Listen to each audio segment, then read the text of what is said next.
Could you ever forgive someone who used your deepest pain against you? I thought my mother-in-law was just manipulative, but I never imagined she'd announce my miscarriage at a dinner party, then accuse me of faking it. But what she didn't know was that I had a secret of my own, one that was about to blow up her entire life. It all started when my world shattered. I was 12 weeks pregnant, at work, when I felt this horrifying warmth run down my leg.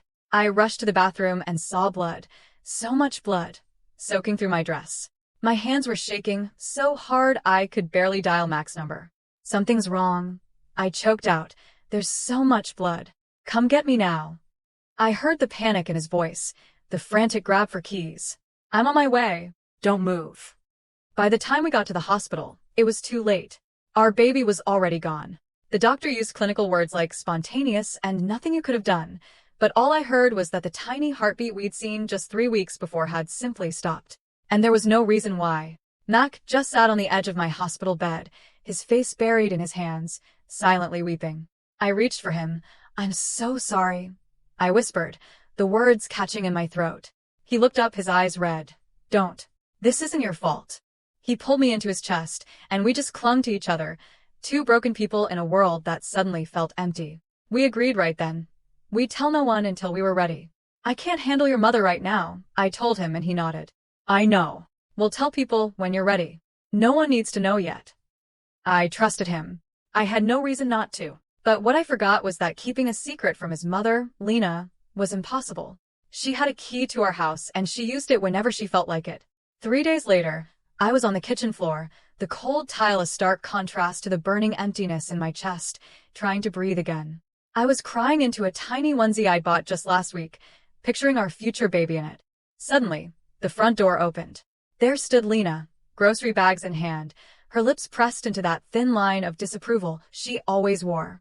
"Well," she said, her eyes sweeping over the tissues scattered everywhere, the empty ice cream container on the counter. "This is quite a scene." I wiped my face. "Lena, I wasn't expecting you." She stepped over me, setting her bags down. "Clearly. When Mac told me you weren't feeling well, I assumed it was something minor.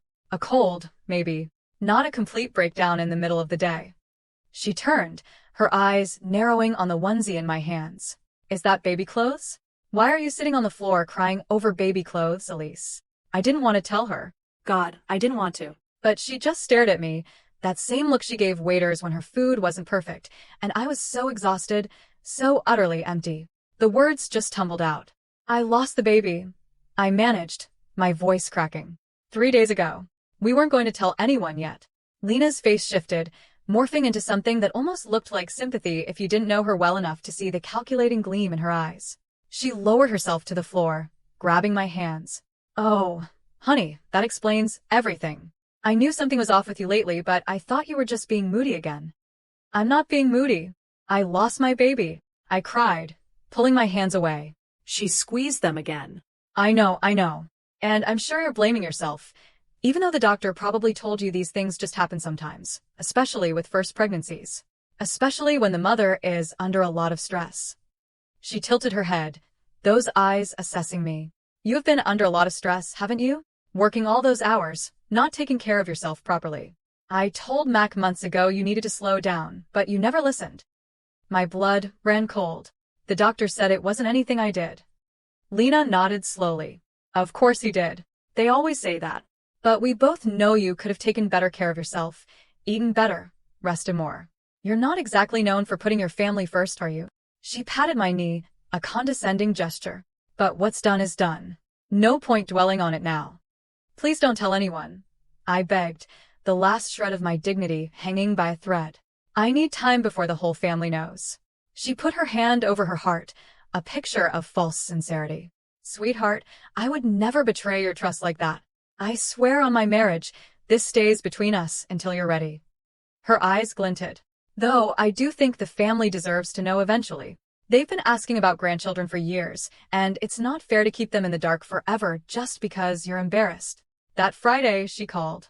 "I'm organizing a small dinner," she announced, "because you two need to be surrounded by people who love you. Just immediate family," she said. "You really do need to get out of that house. Sitting around crying isn't going to bring the baby back." "I don't think I'm ready for company," I pleaded. She sighed heavily. "Elise, this isn't about what you want. Mac is struggling, and he needs his family around him right now. Or is this going to be like every other time when your needs come before his? So I put on a dress, the fabric feeling like a lead blanket, and let Mac drive me to his parents' house. When we walked in, there weren't just a few family members. There were 30 people in the dining room. I grabbed his arm, my voice a desperate whisper. You said immediate family. He looked away, uncomfortable. I guess Mom invited more people. Just get through it. Lena, floating through the crowd in a cream dress, spotted me. She rushed over, grabbing my face in her hands, her voice far too loud. Oh, you poor thing. You look exhausted. Have you been sleeping at all? You have bags under your eyes. Everyone nearby turned to stare. Halfway through dinner, Lena stood up, tapping her wine glass. The room fell silent. I need your prayers, she announced, tears rolling down her cheeks. My son just lost his first baby, and I'm trying to be strong for him, but my heart is absolutely shattered. 30 faces, filled with pity, turned to me. Lena sat back down, grabbing my hand and whispered, You should really smile. People are going to think you don't appreciate them being here for you. That was the moment. Right then, I decided. Tomorrow morning I was going to force Mac to choose. Lena thought I would keep quiet because that's what I always did. But she just made the biggest mistake of her life. She wanted to play the grieving grandmother in front of 30 people. So, I was going to make her explain why she broke her promise in front of her son. For the first time in 5 years, I wasn't afraid of what would happen when I finally stopped being polite. The car ride home was silent for the first 10 minutes. I just stared out the window, waiting for Mac to say something, to apologize, to acknowledge his mother's unforgivable betrayal. Finally, he cleared his throat. I know tonight wasn't what you expected. I barked out a laugh. Wasn't what I expected? Mac, your mother announced our miscarriage to 30 people after she promised she wouldn't tell anyone. He tightened his grip on the steering wheel. She was trying to help. She thought you needed support. I turned to him, my voice dangerously low. She thought I needed support, or she thought she needed an audience? He didn't answer. We pulled into our driveway, and he turned off the car, just sitting there, staring at the garage door. I need you to apologize to her, he said quietly. I was sure I'd misheard him. Excuse me? He turned to face me, that soft, placating expression he wore when he was about to ask me to do something I didn't want to do. You barely spoke to anyone all night. You didn't thank her for the dinner. You just sat there looking miserable, and now she's upset because she thinks you're mad at her. My mouth opened, then closed. I couldn't find words for what I was hearing. I am mad at her, I finally said. She told everyone about the baby after she promised she wouldn't. I have a right to be mad, Mac. He sighed, rubbing his eyes. She made a mistake. She got emotional. But giving her the silent treatment all night was cruel, and you need to apologize by tomorrow morning. I got out of the car and walked inside without answering. He followed me into the bedroom. Elise, I'm serious. She called me crying on the way home. She thinks you hate her. I pulled on my pajamas, my back to him. Good. Maybe she should think about why. He stared at me like I was speaking a foreign language. You're being unreasonable. All she did was ask for prayers. That's what family does. I climbed into bed, turning off my lamp. If you can't see what she did wrong, then I don't know how to explain it to you. He stood there in the dark for a long moment. Then I heard the guest room door close behind him. The next morning, I woke up to 17 text messages. Mac's aunt asking if I was okay because Lena had called her, worried about my mental state. His cousin asking if I needed anything because she heard I wasn't handling the loss well. His other cousin saying Lena mentioned I'd been acting erratic and did I want to talk to someone professional? I scrolled through message after message from people I barely knew, all expressing concern about my stability. Lena had spent the night calling everyone in the family to tell them something was wrong with me. I found Mac in the kitchen, drinking coffee. I shoved my phone at him. Look at this. Look what she's doing. He glanced at the screen and shrugged. She's just worried about you. We all are. She's not worried about me. She's trying to make everyone think I'm crazy so that when I tell them what she did, they won't believe me. Mac put down his coffee, his voice laced with exasperation. Listen to yourself right now. You sound paranoid. My mother loves you. She's trying to help, and you're acting like she's some kind of villain. I stared at him, a cold, hard truth settling in my gut. He was never going to see it. He'd spent 30 years being trained to believe everything Lena did was out of love. Nothing I said was going to undo that programming in one conversation. 3 days later, a coworker stopped me in the hallway. Is everything okay at home? She asked, looking uncomfortable. What do you mean? Your mother-in-law came to my church's prayer group last night, she said softly. She asked everyone to pray for you, because you're not taking care of yourself. She said you've been struggling since the pregnancy, and she's worried you might hurt yourself. I felt the floor tilt beneath me. Lena had gone to my coworker's church. She had stood up in front of strangers and painted me as someone who might hurt herself. She was building a case, documenting a pattern, making sure that when I finally snapped and told everyone what she'd done, they would already believe I was unstable. I drove home, my heart a hammer against my ribs. I found Mac watching TV. Your mother told my coworker's prayer group that she's worried I might hurt myself, I blurted out. He muted the TV. She mentioned she was going to talk to some people about getting you support. I think it's a good idea, actually. You haven't been yourself lately. I haven't been myself because I lost a baby, and then your mother announced it to 30 people, and then she spent the next week telling everyone I'm crazy. He stood up, walking over to me, placing his hands on my shoulders like he was trying to calm a scared animal. Babe, I think you should talk to someone. A therapist, maybe. Mom knows a really good one from church. She thinks you're not processing the loss in a healthy way. And honestly, I'm starting to agree with her. I pulled away, shaking him off. You want me to see a therapist your mother recommended, so she can control that narrative too? He threw his hands up in exasperation. See, this is exactly what I'm talking about. You're acting like everyone is out to get you. That's not normal, Elise. That's not healthy. That night, he moved into the guest room. He said he needed space to think because I was refusing to apologize and refusing to get help, and he didn't know what else to do. I lay in our bed alone, staring at the ceiling, thinking about how Lena had managed to isolate me completely in less than 2 weeks. My husband thought I was crazy. His family thought I was crazy. My coworkers thought I was crazy. She had taken my worst moment and used it to destroy every relationship I had. And she'd done it all while crying and asking for prayers. The next morning, I saw that Lena had posted a photo from the dinner on Facebook. It was a picture of her hugging me at the table, her eyes closed, her face pressed against my hair. The caption read, "Please pray for my sweet daughter-in-law during this difficult time. She's struggling, but our family will get her through it." 200 likes, 40 comments about what an amazing mother-in-law she was. A dozen people tagging mental health resources for me to read. I screenshotted everything and sent it to my best friend, Danielle, with the message, "Am I crazy or is this insane?" She called me immediately. "What the actual hell is wrong with this woman?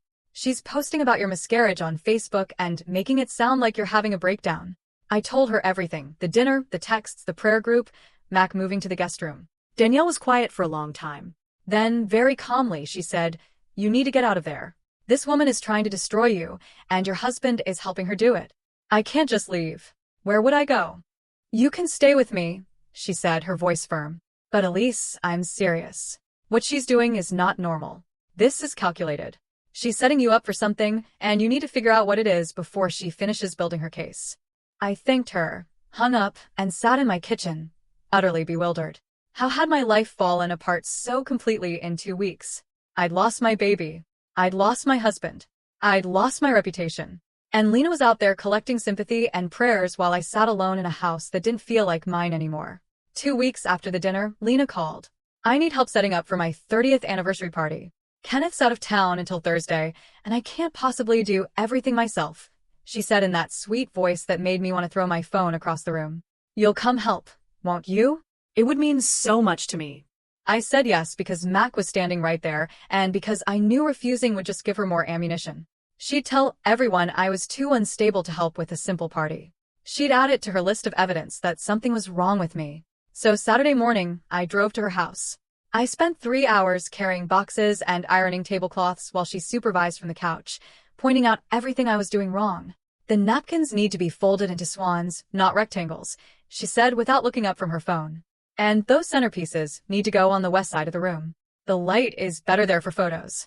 I nodded, adjusted, rearranged, and fantasized about walking out the door and never coming back. Around noon, she sent me upstairs. "Grab extra chairs from her bedroom closet. They're in the back, behind the boxes. Make sure you don't mess up anything while you're looking." I climbed the stairs, went into the master bedroom, and opened the closet door. It was massive, a walk-in the size of my living room, with shelves and drawers and racks of clothes organized by color. I pushed past the dresses, moved some boxes, and found the chairs folded up against a back wall. As I was pulling them out, I knocked over a shoebox on the top shelf. It fell open and receipts scattered everywhere. I knelt down to gather them, and that's when I saw what they were for. Jewelry. Expensive jewelry. A diamond bracelet from 2 years ago. Pearl earrings from last Christmas. A necklace that cost more than my car. I'd never seen Lena wear any of these things. Not once. I was putting the receipts back when I heard her phone buzz from the nightstand in the bedroom. She must have left it upstairs when she went to answer the door earlier. I should have ignored it. I should have grabbed the chairs and gone back downstairs and pretended I never saw anything. But something made me walk over and look at the screen. The notification was from someone named Emmanuel with a heart emoji. The preview showed the first line of the text. Last night was perfect. I can't stop thinking about you. My whole body went cold. Emmanuel. I knew that name. He was the deacon at Lena's church. He'd been coming to family dinners for years. He always sat next to her. Always refilled her wine glass before anyone else's. Always laughed a little too hard at her jokes. I told myself there had to be an explanation. Maybe it was a different Emmanuel. Maybe the text was innocent and I was reading into it because I wanted to find something wrong with her. But my hands were already moving. I picked up her phone and typed in the passcode I'd watched her enter 100 times at family dinners. It opened immediately. I went to her messages, found Emmanuel's thread, and started scrolling. I miss you already. You're the only one who understands me. Kenneth doesn't touch me the way you do. I wish I'd married you instead. 7 years of messages. 7 years of I love you and I need you and you're my soulmate and explicit descriptions of things that made my stomach turn. I kept scrolling with shaking hands and found photos. Lena in lingerie I'd never seen before. Emmanuel shirtless in what looked like a hotel room. The two of them together in bed, with timestamps from dates I recognized. Their anniversary trip to Napa. The family reunion in Lake Tahoe. Christmas Eve 2 years ago, when she said she was tired and went to bed early. I backed out of the messages, checked her photos, and found a hidden album with hundreds more. Hotel rooms and restaurant receipts and screenshots of reservations at places she'd told Kenneth she was visiting with her girlfriends. Then I remembered the jewelry receipts. I went back to the closet and looked at the dates. Every piece was purchased within a week of one of their anniversary trips. Emmanuel had been buying her gifts that she couldn't wear around her husband. Gifts she kept hidden in her closet like trophies. I stood in that closet, surrounded by evidence of 7 years of lies, and felt something shift inside me. This woman had destroyed my reputation. She had turned my husband against me. She had announced my dead baby to 30 people and then told everyone I was crazy when I got upset about it. And the whole time, she was preaching about faithfulness and family values while sleeping with the church deacon. I pulled out my phone and started screenshotting everything, the texts, the photos, the receipts. I worked quickly and methodically, saving every piece of evidence I could find to my own phone. Then I put her phone back exactly where I found it, grabbed the chairs, and walked downstairs. Found them. I chirped. Where do you want me to set them up? Lena smiled at me from the couch. By the windows. And thank you so much for helping. I know things have been hard between us lately, but I really do appreciate you. I smiled back, a cold, hard smile. Of course, that's what family is for. She had no idea that I had just found everything I needed to destroy her. I spent the rest of the afternoon setting up chairs and hanging decorations, watching Lena bark orders at the caterers, all while a plan started to form in my mind. Part of me wanted to tell Kenneth immediately. He deserved to know what his wife had been doing for 7 years. But another part of me knew that wasn't enough. Lena had humiliated me publicly. She had stood up in front of 30 people and announced my miscarriage, then spent 2 weeks making everyone think I was unstable. She didn't deserve a quiet conversation. She deserved to feel exactly what I had felt. Exposed. Humiliated. Destroyed in front of everyone she wanted to impress. The anniversary party was in 2 weeks. 200 guests were coming to celebrate 30 years of faithful marriage. There would be a projector for the slideshow and a microphone for the toasts. And every person Lena had ever tried to impress would be in that room, watching her accept congratulations for a marriage she'd been destroying since before I even met Mac. I drove home with my phone full of screenshots and a chilling resolve. I had 7 years of proof, and I was finally going to show Mac exactly who his perfect mother really was. There was no way he could defend her after seeing this. I waited until Mac came home from work and sat him down at the kitchen table. I need to show you something, I said, my voice steady, and I need you to actually look at it before you say anything. He sighed, like I was about to waste his precious time, but he sat down. Fine, what is it? I slid my phone across the table, Emmanuel's messages open on the screen. I found this on your mother's phone today. She's been having an affair with Deacon Emmanuel for 7 years. Mac picked up the phone and scrolled in silence for a long time. I watched his face, waiting to see the moment he realized I'd been telling the truth about her all along. When he finally looked up, his expression wasn't shock or anger or betrayal. It was disgust. Aimed at me. "You went through my mother's phone?" he snarled. I blinked. "Did you read what's on there? She's been cheating on your father for 7 years, Mac, with the church deacon. There are photos and receipts." He stood up and threw my phone on the table. "I don't care what's on there. You broke into my mother's phone and invaded her privacy, and now you're trying to use whatever you found to turn me against her." I felt the floor shifting beneath me. I didn't break into anything. She left her phone upstairs, and I saw a text notification, and I looked because he cut me off. "Because you're obsessed with proving she's evil. You've been paranoid about her for weeks, and now you're going through her phone looking for dirt. Do you hear how crazy that sounds?" I grabbed the phone, holding it up. "Look at the pictures, Mac. Look at the dates. She was with him on your parents' anniversary trip. She was with him on Christmas Eve. This isn't paranoia. This is proof." He shook his head slowly. "Or it's fake. You could have made all of this up. Photoshopped the texts. Created fake screenshots to frame her, because you're jealous of how close we are." I stared at him. He was never going to believe me. It didn't matter what evidence I had. He'd spent 30 years believing everything his mother said, and nothing was going to change that. Not even proof of her affair. "I didn't fake anything," I said quietly. "But you're going to believe whatever you want to believe, aren't you?" He walked toward the door, then stopped. "I'm going to stay at my mom's tonight. I think you need some time alone to think about what you've done." He left, and I sat at the kitchen table, looking at the screenshots on my phone, wondering how Lena had managed to win, even when I had evidence of her worst secret.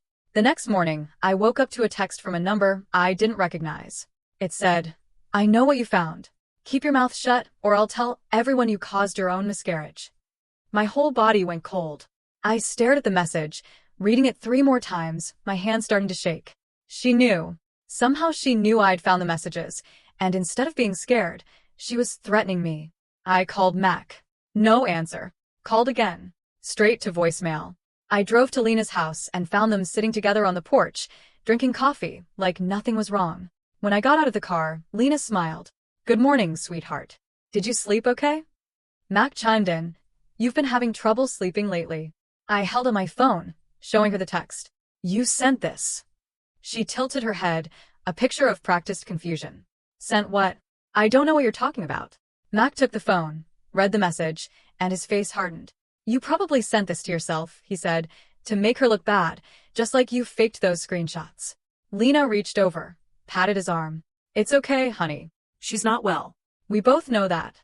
Maybe it's time we talked about getting her some real help before she does something she can't take back." I looked between them, mother and son, united against me. And I realized that private confrontation was never going to work. Lena had spent 30 years training Mac to believe her over everyone else. She had contingencies and excuses and tears ready for every accusation I could throw at her. If I wanted to expose her, I was going to have to do it somewhere she couldn't spin the story. Somewhere everyone could see the evidence for themselves and make their own judgments. Somewhere she couldn't whisper to Mac about what really happened. The anniversary party was 6 days away. 200 witnesses. A projector screen. A microphone. If she wanted to celebrate 30 years of faithful marriage, I was going to make sure everyone saw exactly what those 30 years really looked like. The night of the party, I stood in front of my closet for 20 minutes, trying to decide what to wear. Mac hadn't come home in 4 days. He was staying at his mother's house, only texting me to ask if I'd calmed down yet. I picked a red dress I'd bought years ago and never worn, because Lena once said red was too attention-seeking for someone with my complexion. I did my makeup slowly and carefully, thinking about what I was about to do. The USB drive was already in my purse.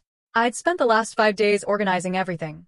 Texts by date, photos chronologically, a timeline that showed exactly when each affair milestone had happened and what lie Lena had told Kenneth to cover it.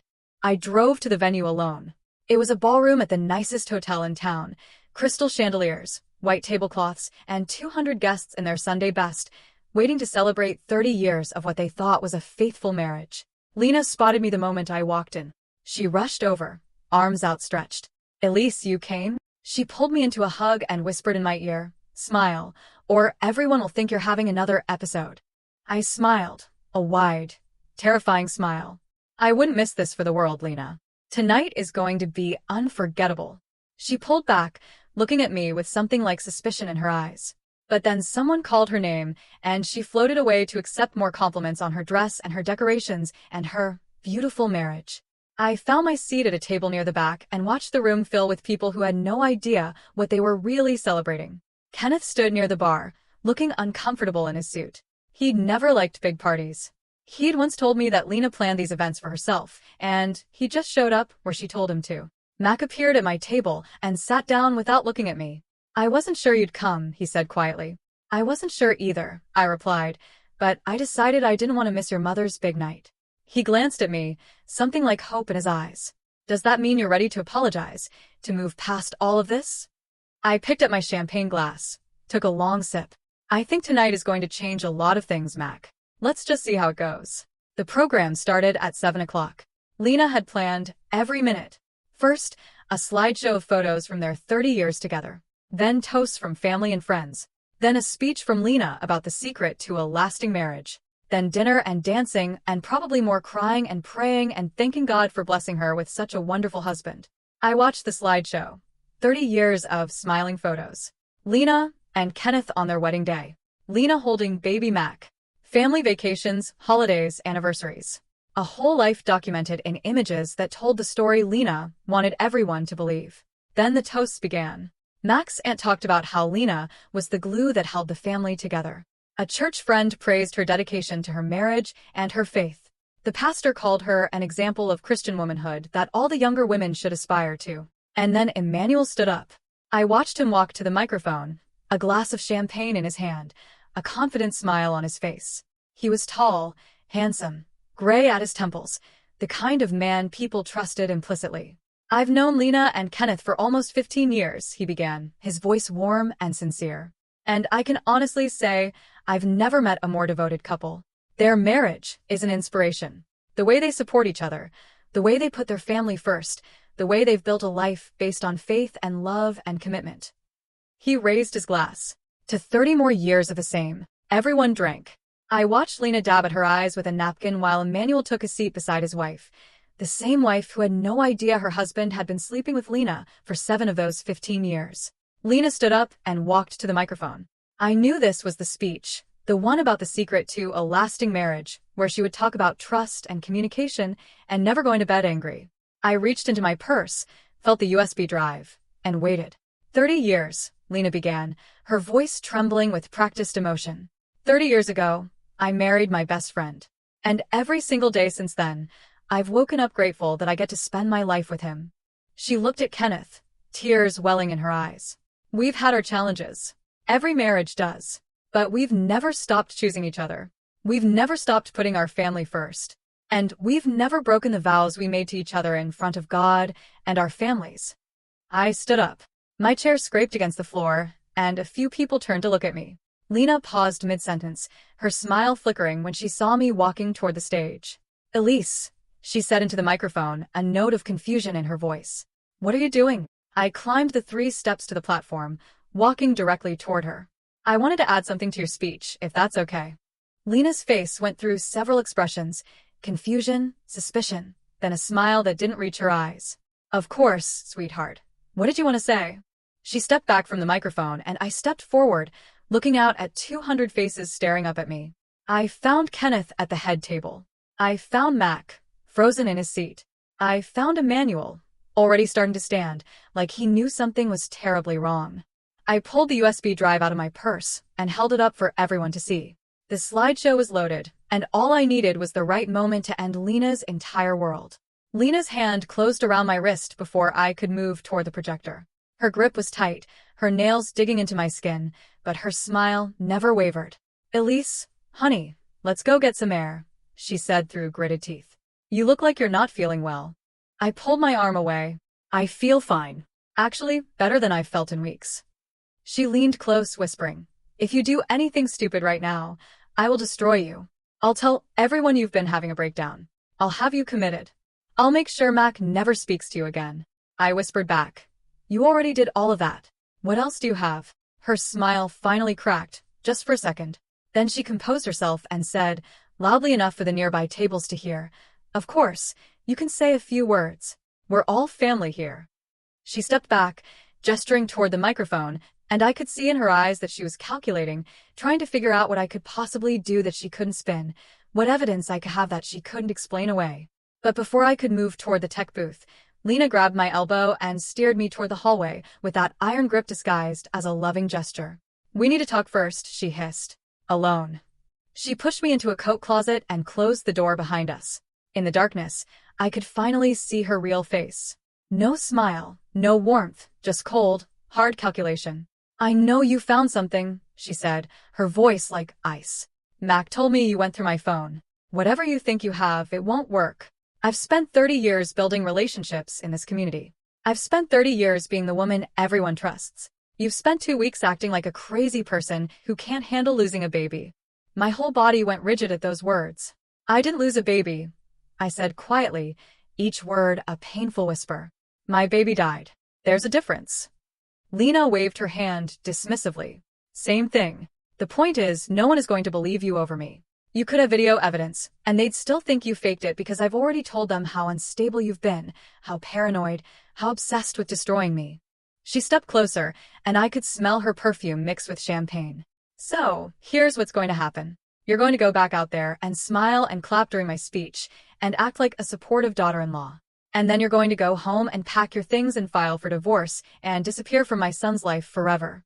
If you do that quietly, I won't tell anyone what really happened with your miscarriage." My blood went cold. "What do you mean, what really happened?" She smiled, and it was the cruelest expression I'd ever seen on a human face. "I mean that stress causes miscarriage. Everyone knows that. And you were so stressed, weren't you? Working all those hours, fighting with Mac about having children when he wasn't ready. Pushing and pushing until your body gave out." She tilted her head. "That's the story I'll tell if you make me. That you wanted a baby so badly you ignored the warning signs. That you kept working instead of resting. That you caused your own loss because you were too selfish to slow down." I stared at her in the darkness of that coat closet, and a terrifying realization dawned. I was looking at someone who had no limits. Someone who would say anything and destroy anyone to protect herself. Someone who had already decided I was disposable the moment I became inconvenient. "You know what the worst part is?" I said quietly. "I actually thought you might love Mac. I thought everything you did was misguided maternal instinct. But you don't love anyone, do you? Not Kenneth. Not Mac. Not even Emmanuel.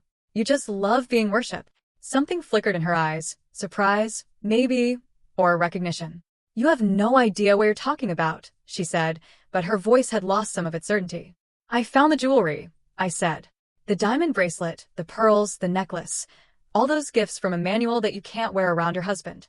You keep them hidden in your closet like trophies, like proof that someone wants you." Her face went pale in the dim light. "That's what this has always been about, isn't it? Not love, not family, just making sure everyone sees you as perfect, as desirable, as the center of everything." Lena's hand shot out and grabbed my throat. Not hard enough to choke me, but hard enough to make her point. "You don't know anything about my life," she hissed. "You don't know what it's like to give everything to a family that takes you for granted. To smile and perform and sacrifice for 30 years and still feel invisible." I pulled her hand away. "You're right. I don't know what that's like, because I would never do what you did to feel seen." I pushed past her, opened the closet door, and walked back into the ballroom. She followed close behind me, still wearing that smile like armor. "Elise, wait," she called out sweetly. "You forgot your purse." I ignored her and walked straight to the tech booth. I handed the USB to the guy running the projector. "Add this to the slideshow," I said. "Play it when I give you the signal." He looked confused, but he plugged it in, and I walked back to the microphone. Lena was standing near the stage, watching me with narrowed eyes. She still didn't know what I had. She still thought she could spin whatever came next. She had no idea that everything she'd built was about to collapse. "I want to thank everyone for being here tonight," I said. My voice was steady, even though my heart was pounding. "Lena has been talking about this party for months. 30 years of marriage. 30 years of faithfulness. 30 years of putting her family first." I paused and looked at Lena. She was watching me, that smile still frozen on her face. "But before we continue celebrating, I think everyone deserves to know the truth about what those 30 years really looked like."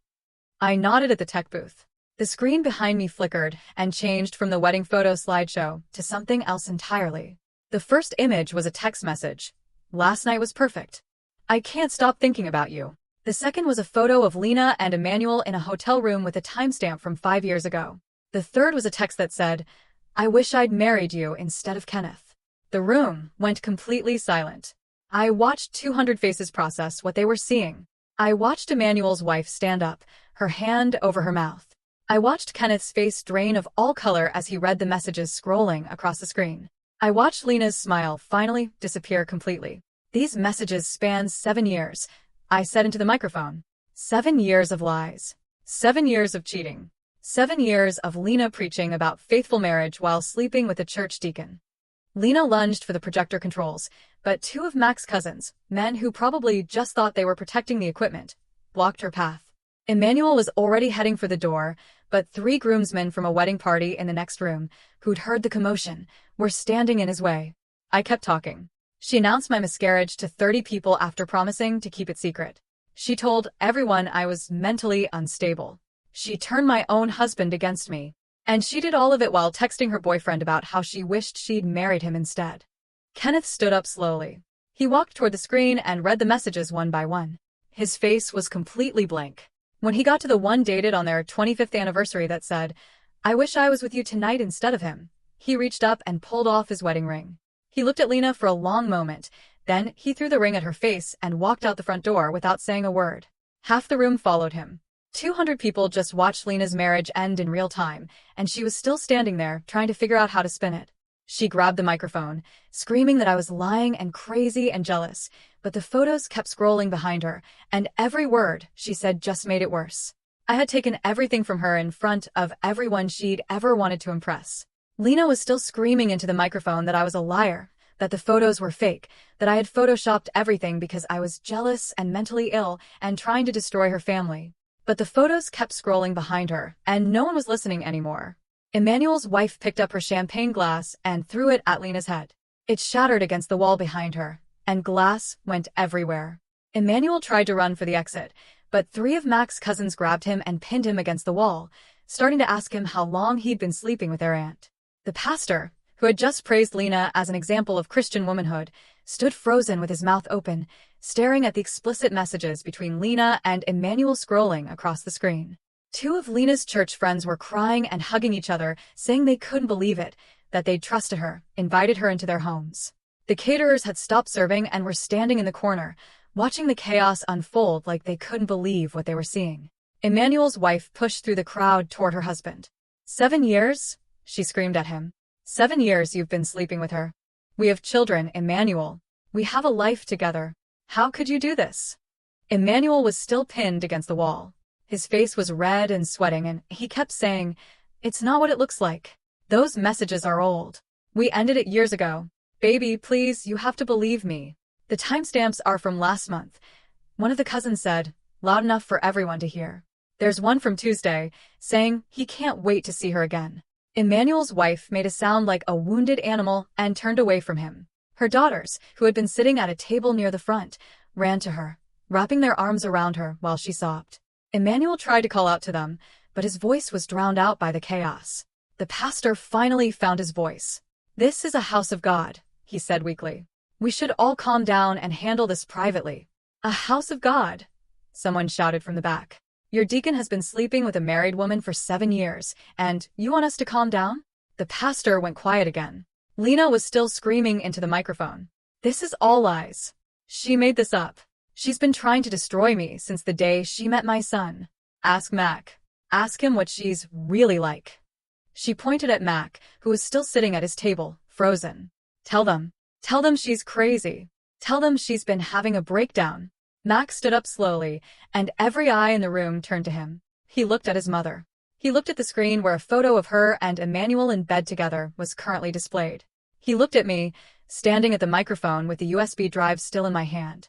Is it true? He asked his mother, his voice quiet, but in the silent room, everyone could hear it. Have you been cheating on Dad for 7 years? Lena's face crumpled into tears. Mac, baby, you have to understand.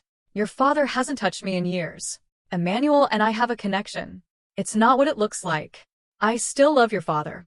I just needed someone who appreciated me. And is it true? Mac repeated. Yes or no?